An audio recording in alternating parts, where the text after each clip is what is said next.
Welcome to our NFL playoff preview with Cole. How are you doing, Cole? Good. Longtime viewers, remember we did the playoff preview years ago. Well, we've brought it back, at least for this week. And it's the divisional playoffs, Cole. So let's look at who's up first.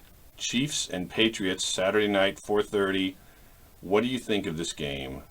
The Chiefs are coming off a big win over Houston away.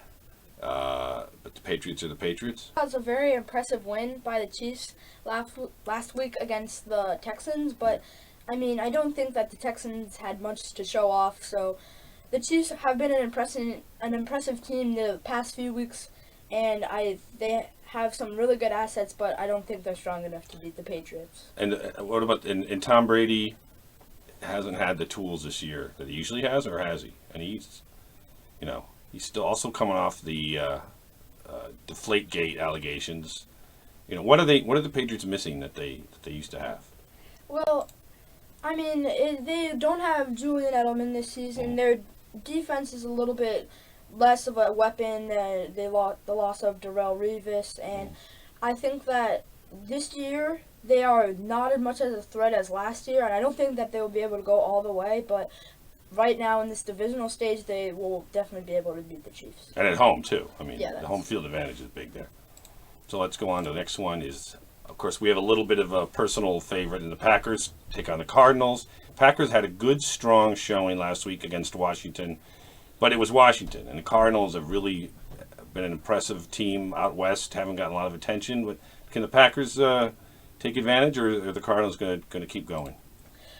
Well, I think that this game is definitely going to be one of the closest that we're going to see this week because these two teams they have a lot of weapons that they can use, but they're also very hard fighters, and they won't just go down very easily. So I think that the Packers had a very nice performance last week, but these Cardinals, they are a very strong team, and I think that they haven't really been getting that much media attention. Right.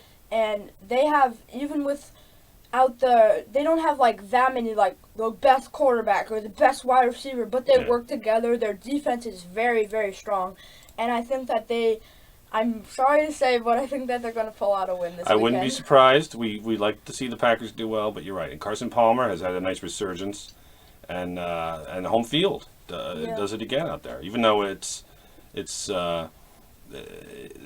a team that's a little bit out of the limelight during the season, but that could be a good thing because they're not under the pressure that a lot of people are under. I definitely think though that it will be a close game, and I would not be surprised to see the Packers pull up an upset.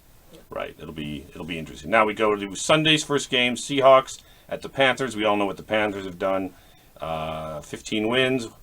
Unfortunately, we were at the Giant game where they almost lost, but they came out ahead. But the Seahawks. Do they still have something to prove after last year and the terrible Super Bowl ending, or is the Panthers, are they on a roll?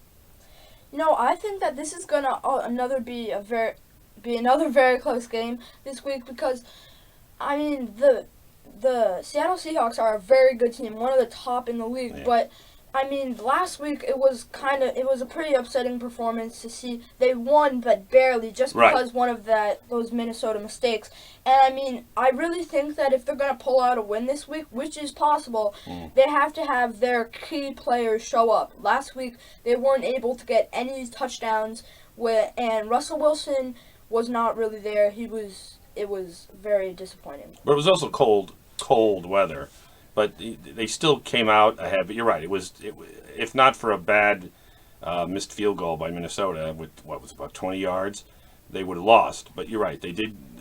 They were in the game and they ended up winning, so they could come back. But it might be Cam Newton's year. I don't know. Yeah, I think that the Panthers are going to pull out a win. We'll have to see if Marshawn Lynch is playing this week. Yes, because he wasn't playing. That's right. And it's going to be a very iffy game because. Last week, Russell Wilson and the key wide receivers, Baldwin, and the other very key players, they didn't really show up. So I think that if they're going to have a win this week, we need to see some running by Russell Wilson, some passing. Defense needs to show up this time, and my pick is the Panthers because they are just strong all around. Their defense can get the job done. Their offense makes explosive plays, and I think that they're a very well-rounded team. But if Seattle is really in it to win it, their players come in and show up, I would not be surprised. And that could be a fun win. shootout with Wilson Yeah. and Cam Newton.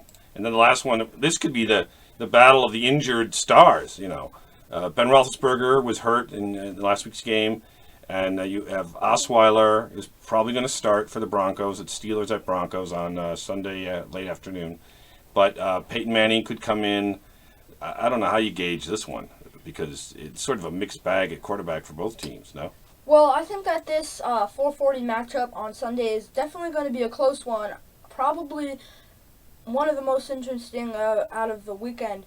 But I'm going to pick an upset this week. I'm saying that the Steelers are going to beat the Broncos because I think that the Steelers are just a very well-rounded team. Right. They have many key players that can make the big plays at the right times.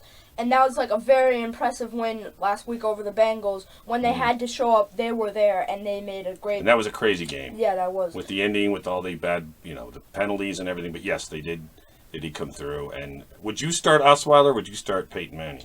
Well, I mean, I don't have all the inside as Yeah. those team doctors or anything like that. But I would, if he's ready to go, I think Peyton is definitely a better bet. And I do think that if the Broncos show up with their defense that was very, definitely the top in the beginning of the season, but slowed down a little bit towards the end, if their defense is showing up, then I definitely think that they will have a chance at this game. But right now, I think my pick is definitely the Steelers with their great offense and defense. Right, and I think it's easier to start with Osweiler, take him out if you need to, and put Peyton Manning in. If you start Peyton, it's a lot harder to take him out and play it that way. Like that's what they've done recently. And also, Osweiler's arm is in better shape than Peyton's these days because of the injuries. Yeah, that's definitely true. And I'd like to see how that home field advantage of the Broncos plays into this game. That's true, especially if we have some wacky weather, which is always possible in Denver. But I think the Steelers know how to handle wacky weather as definitely. well. So we'll see. So anyway, that's this week's. We'll see how things go. Maybe we'll be back next week, ready for Championship Sunday. But enjoy this weekend, and thanks for watching.